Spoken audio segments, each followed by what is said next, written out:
Welcome back.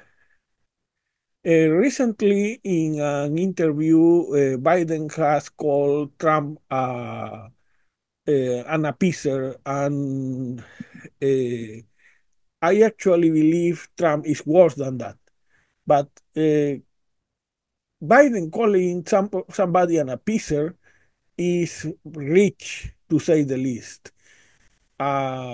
He, under his timidity, his gradualism, his permanent fear of escalation has made the Ukraine war longer and costlier in terms of blood and treachery than it had to be. And why I am talking about this issue that may seem trivial, Biden's declarations, because that brings us to the main point, which is what is the Democratic Party's position about Ukraine at this moment. Because are they supporting Biden's policy as Kamala Harris did, or are they willing to learn from Biden's mistakes?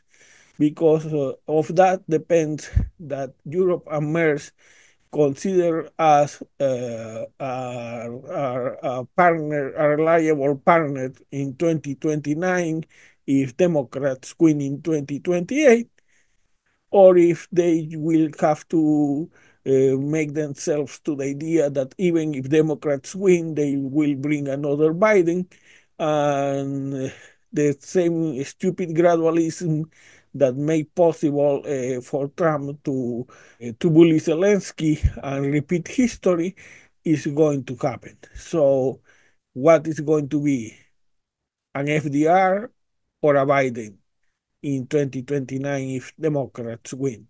If you are MERS, you want to know, because if you are going to get another Biden who is going to apply Jake Sullivan's stupid ideas, it means you are on your own. For a more detailed take, click the link at the end of this short, and thank you.